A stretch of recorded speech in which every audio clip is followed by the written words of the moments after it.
দ্বিতীয়বারের জন্য বীরভূমের জেলা পরিষদের মেন্টর অভিজিৎ সিনহা, লাভপুরের বিধায়ক। কিছুদিন আগে অনুব্রত মণ্ডল সংবাদ মাধ্যমে বলেছিলেন, জানি না কেন জেলা পরিষদের কাজ পিছিয়ে যাচ্ছে। অনুব্রত মণ্ডলের সেই বক্তব্যের প্রেক্ষিতে আজ জেলা পরিষদের তার উত্তর দিল কাজল শেখ। কাজল শেখ কাজের পরিসংখ্যান তুলে ধরল। পাশাপাশি অনুব্রত মণ্ডলের উদ্দেশ্যে তিনি বলেন, এই ধরনের মন্তব্য না করাই ভালো। তিনি ভুল কথা বলেছেন বলে আমি মনে করি। প্রসঙ্গত, বীরভূম জেলা পরিষদের মেন্টর পদে আবারও একবার যোগদান করলেন লাভপুরের বিধায়ক অভিজিৎ সিনহা। সেখানে তাকে সংবর্ধনা তুলে দেন কাজল শেখ। একই সাথে মিলেমিশে কাজ করার কথাও শোনা গেল কাজল শেখের মুখে। তিনি বলেন, অভিজিৎ সিনহা যদি আমাদের সঙ্গ দেয় তাহলে ফের আমরা 1 নম্বর হয়ে কেন্দ্রের পুরস্কার পাবো। কাজী আমিরুল ইসলামের রিপোর্ট। রাস্তা পরিদর্শন করতে এলেন, কি দেখলেন? এটা বীরভূম জেলা পরিষদের 15 ফিনান্সের রাস্তা। বীরভূম জেলা সভাধিপতি আসনে বসার পর চারক গ্রাম পঞ্চায়েতের, এটা আমার জন্মভূমি, আমার গ্রামে প্রথম ঢালাই রাস্তা। সেই রাস্তা কাজটা সবেমাত্র কয়েকদিন শুরু হয়েছে। এটা 15 ফিনান্সের যে ঢালাই রাস্তা, তার জন্য 54,92,313 টাকা বরাদ্দ হয়েছে এবং ড্রেনের জন্যে 19,97,508 টাকা বরাদ্দ হয়েছে। সেই কাজটা চলছে এবং গ্রামের মানুষকে বলেছি 100% কাজ যেন বুঝে নেয়। গ্রামের মানুষ সেইভাবেই কাজ বুঝে নিচ্ছে এবং সেটা তদারকির জন্য দেখভাল করার জন্য একবার আমি এসেছিলাম। কত কিলোমিটার রাস্তা? এটা 3.2 কিলোমিটার রাস্তা আছে এবং সেই হিসাবে কাজ চলছে। দেখুন ড্রেনও রয়েছে, ড্রেন আছে 19,97,503 টাকার ড্রেন আছে। এটা কি জেলা পরিষদের না? বীরভূম জেলা পরিষদের 15 ফিনান্সের কাজ এটা। উনি আমার অভিভাবকের মতো কাজ করে চলেছেন। জেলা পরিষদ সভাধিপতি হওয়ার পর থেকে আজ অবধি ওনার কাছে সবসময়ের জন্য আমি পরামর্শ নিয়েছি এবং উনি আমাকে পরামর্শ দিয়েছেন। যখন আমি রাজ্যে গিয়েছি, সেখানে গিয়েও বিভিন্ন মন্ত্রীদের সঙ্গে, আমলাদের সঙ্গে যেসব কাজগুলো থাকে জেলা পরিষদের, আমি আমার অভিভাবক আমার দাদাকে সঙ্গে করে নিয়ে গিয়েছি এবং উনি আমার সব কাজগুলো দেখে দিয়েছেন। এরপর এলো জেলা পরিষদের মেন্টরের ব্যাপার। এই পদগুলো সর্বোচ্চ পর্যায় থেকে হয়, তবে মনোনীত পদ। মেন্টর, কো-মেন্টর, জেলা সভাধিপতি, সহ সভাধিপতি, সেখান থেকে সিলেকশন করে দেয় যার উপর দায়িত্ব দিয়েছেন। বিগত দিনেও তিনি এই দায়িত্ব পালন করেছেন। কেন্দ্রীয় সরকারের কাছ থেকে বেশ কয়েকবার এই জেলা পরিষদ 1 নম্বরে থেকে পুরস্কার নিয়ে এসেছে। সেটা আমার ব্যক্তিগত মতামত হিসাবে, শুধুমাত্র মেন্টর হিসাবে অভিজিৎ সিনহা অর্থাৎ রানাদা থাকার জন্যই বীরভূম জেলা পরিষদের সকল কর্মাধ্যক্ষ থেকে শুরু করে সকল আধিকারিকদের সঙ্গে নিয়ে তিনি কাজ করেছিলেন, যার জন্য বীরভূম জেলা পরিষদ 1 নম্বরে গিয়েছে। আমার দৃঢ় বিশ্বাস, যদি উনি সঠিকভাবে সময় দেন এবং আমাদেরকে সুপরামর্শ যেভাবে দিয়েছেন, পরোক্ষভাবে প্রত্যক্ষভাবে জেলা পরিষদ এসে আমাদেরকে সঙ্গে নিয়ে কাজ করেন, তাহলে আমার মনে হয় বীরভূম জেলা পরিষদ আগামী দিনেও কেন্দ্রের কাছ থেকে একইভাবে পুরস্কার ছিনিয়ে নিয়ে আসবে। বীরভূম জেলা পরিষদের সভাধিপতি হিসাবে আমরা চেষ্টা করছি, আমার সকল কর্মাধ্যক্ষ থেকে শুরু করে যারা আধিকারিক আছে সকলের সঙ্গে নিয়ে চলার চেষ্টা করছি। এখন 15 ফিনান্স নিয়ে একজন প্রশ্ন করলেন। 15 ফিনান্সে 2.5 করোড় টাকা এসেছিল আমাদের রাজ্যে, জেলায়। সেটা বর্তমানে 6th পজিশনে আছে। আমরা অলরেডি রাজ্যের মধ্যে 6 নম্বর পজিশনে আছি 15 ফিনান্সে। 5th ফিনান্সে আমাদের কাছে এসেছিল 14.89 করোড়। তার মধ্যে 12.50 করোড় টাকা আমরা খরচা করে ফেলেছি, অর্থাৎ 84% টাকা 5th ফিনান্সে, অর্থাৎ রাজ্যে আমরা 5 নম্বরে আছি। বাংলা আবাস যোজনা বাড়ি, যেটা কেন্দ্র সরকার বাংলাকে বঞ্চনা করেছিল, অবজ্ঞা করেছে, অবহেলা করেছিল, বাংলা আবাস যোজনা বাড়ি দেয়নি।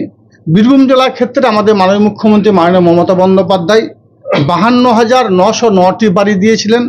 তার মধ্যে 51,720টি বাড়ি নির্মাণের কাজ চলছে।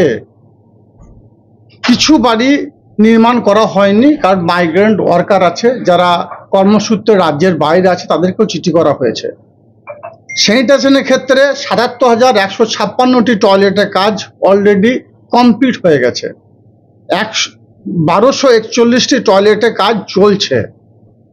তাছাড়াও বীরভূম জেলার যে ২২২৫টি গ্রামের মধ্যে ২১৩৫টি গ্রামকে আমরা মডেল ভিলেজ হিসাবে তৈরি করতে পেরেছি। আর অল্প সংখ্যক বাকি আছে, যেটা রাজ্যের ৯৬%, আমার জেলার ৯৬%। স্বভাবতই বাকি যে কাজগুলো, যে দিকগুলো আমরা পিছিয়ে আছি, আমার দৃঢ় বিশ্বাস আমাদের অভিভাবক, আমাদের জেলার মেন্টর দীর্ঘদিন ধরে তিনি প্রশাসনিক কাজে দক্ষতার সঙ্গে কাজ করে এসেছেন। এবং আবার বলছি যে উনি যদি প্রত্যক্ষভাবে জেলা পরিষদে এসে আমাদেরকে সকলকে সঙ্গে নিয়ে কাজ করেন, তাহলে বীরভূম জেলা পরিষদ অল্প কিছুদিনের মধ্যে ১ নম্বর পজিশনে যাবে রাজ্যের বাকি জেলাগুলোর থেকে। অনুব্রত মণ্ডল যে দাবি করেছিলেন যে 15 ফিনান্সের জেলা পরিষদ টাকা খরচা করতে পারেনি, তার কি সেই অভিযোগটা ভেঙে দেওয়া হবে? 15 ফিনান্সের হিসাব দিলাম এখনই আমি, 2.5 করোড় টাকা খরচা হয়ে গেছে। এখন 6 পজিশনে আছে। আমার পাশে কৃষি কর্মাধ্যক্ষ সাহেব বসে আছেন। বীরভূম জেলায় সারা বাংলার যে জেলাগুলো আছে সেই জেলাগুলো নিরিখে বীরভূম জেলা কৃষি ক্ষেত্রে 1 নম্বরে আছে। বীরভূম জেলা পরিষদ বা যে কোনো জেলা পরিষদ কোনো একটা বিষয়ের উপর ভিত্তি করে দাঁড়িয়ে নেই, অনেক উইংস আছে। তার মধ্যে 15 ফিনান্স আছে, 5th ফিনান্স আছে, কৃষি আছে, খাদ্য আছে, বাংলা আবাস যোজনা বাড়ি আছে, স্যানিটাইজেশন আছে।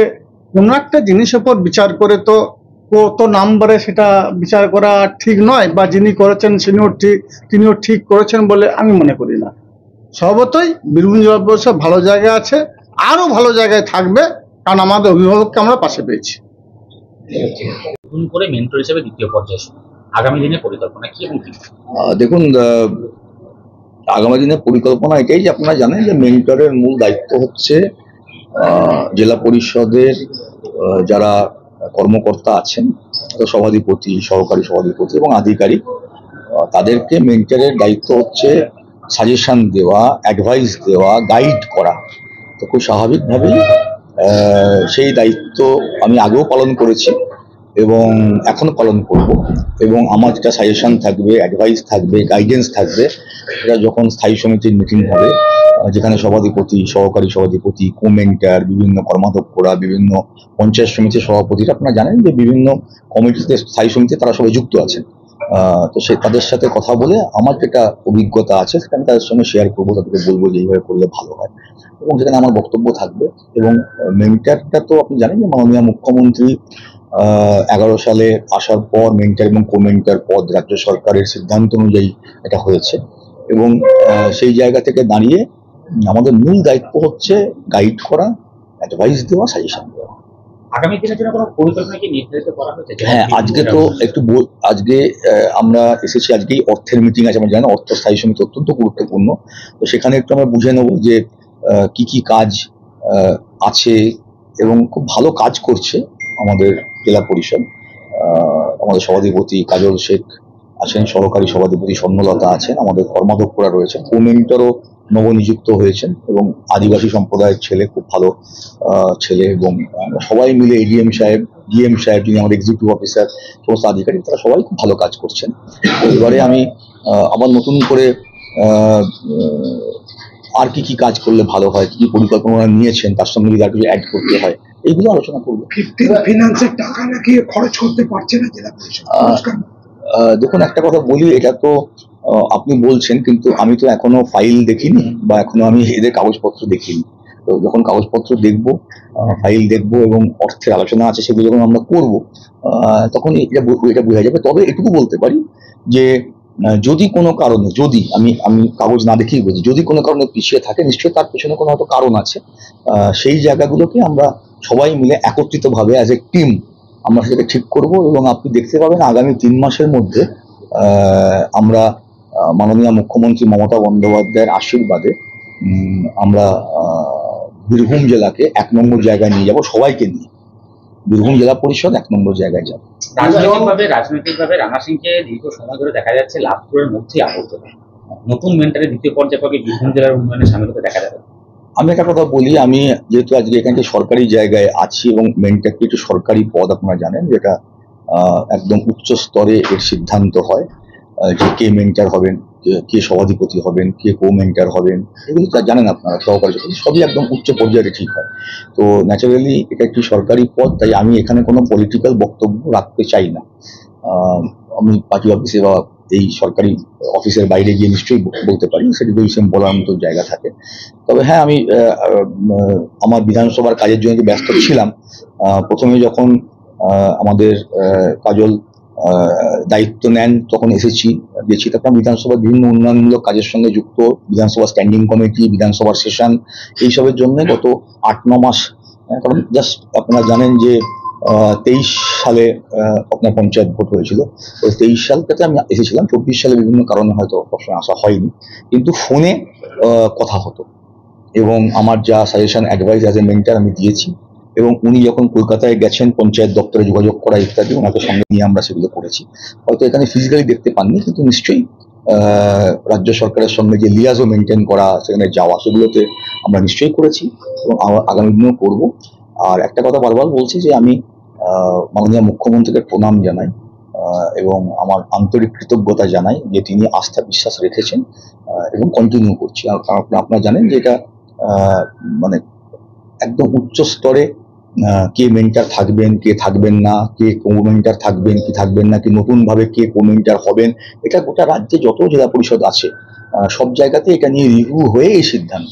তো ন্যাচারালি এবার যখন আমি কন্টিনিউ করছি, যখন এই বার্তা পেলাম যে না কোনো চেঞ্জ হয়নি, কো মেন্টার চেঞ্জ হচ্ছে, কিন্তু আমি কন্টিনিউ করছি, তখন নিশ্চয়ই সেখানে আমার দায়িত্ব থেকে গেল যে যখন কন্টিনিউশনের সিদ্ধান্তটা সর্বস্তরে হয়েছে, তাহলে আমাকেও সময় দিতে হবে এবং আমাকেও জেলা পরিষদের পাশে থাকতে হবে।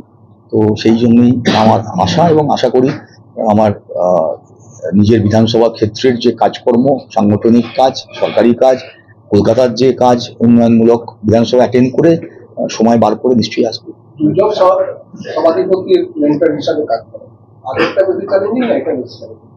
এটা তো একটা ধারাবাহিক কাজ, এটা আপনাকে বুঝতে হবে যে জেলা পরিষদ, পঞ্চায়েত সমিতি, গ্রাম পঞ্চায়েত, প্রশাসন, এটা ধারাবাহিকতা আছে। সিটটা তো একটা থাকে, মানুষ সাথে চেঞ্জ হতে পারে, ধারাবাহিকতার সঙ্গে চলে। যে সরকারি স্কিম, তাকে ধারাবাহিকতা আছে। 14 ফিনান্স হয়ে গেছে এবং 15 ফিনান্স চলছে, কিন্তু বিষয়টা তো একই। রাস্তাঘাট, পানীয় জল, ড্রেন, আপনার তার সঙ্গে সঙ্গে কালভার্ট, এই যে ধারাবাহিকতা, সেই কাজের সঙ্গে জেলা পরিষদ যুক্ত আছে। 3টে স্তরে হয়, আপনারা জানেন। পঞ্চায়েত লেভেলে একটা হয়, পঞ্চায়েত সমিতিতে হয়, জেলা পরিষদে হয়। জেলা পরিষদের দায়িত্ব অনেক বড়, কারণ জেলা পরিষদ একটা স্বশাসিত সরকারি সংস্থা, গোটা জেলা জুড়ে কাজ করতে হয়। পঞ্চায়েত করে তার অঞ্চলে, পঞ্চায়েত সমিতি করে তার ব্লকে, আর জেলা পরিষদ গোটা জেলায়। নিশ্চয়ই চ্যালেঞ্জিং তো বটেই। আমাদের জেলায় তো আপনি দেখতে পাচ্ছেন যে বিভিন্ন জায়গায় ভূ প্রকৃতি এক এক রকম, কোথাও পানীয় জল ভালো পাওয়া যায়, কোথাও পাওয়া যায় না, কোথাও রাস্তাঘাট একটু করলেও নরম মাটির জন্য খারাপ হয়ে যায়, আবার কোথাও মাটি খুব শক্ত, সয়েলটা খুব ভালো, যার জন্য সেখানে একটা রাস্তা করলে 3 বছর 4 বছর থাকে, এবার কোথাও মাটি নরমের জন্য একটা রাস্তা করলে 6 মাসের মধ্যে খারাপ হয়ে যায়। তো এটা তো একটা চ্যালেঞ্জিং, তবে আমরা ওভারকাম করবো।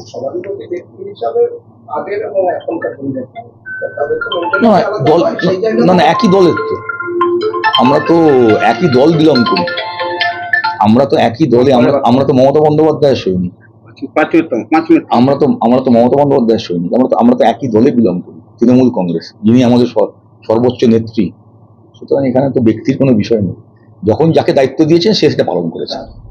আগামী বছর বিধানসভা নির্বাচন করতে তার আগে জেলায় কোন বিষয়টার উপর সবচেয়ে বেশি জোর দেওয়া হবে? রাস্তা, জল, আলো, কোন বিষয়টার উপর জোর দেওয়া হবে জেলা পরিষদের কাজে? এটা আলোচনার মধ্যে দিয়ে ঠিক হবে। এখন জেলা পরিষদ অলরেডি কি কি কাজ করেছে সেইটা দেখতে হবে, আর কি কি কাজ পেন্ডিং আছে, এই সবটা মিলিয়ে আলোচনার মধ্যে দিয়ে ঠিক করতে হবে যে আমরা কোন সেক্টরে প্রায়োরিটি দেবো। বিভিন্ন ক্ষেত্রে দেখা যাচ্ছে যে পিএইচই পাইপ বসাতে গিয়ে জেলা পরিষদের রাস্তা ভেঙে দিচ্ছে, সে বিষয়ে কি?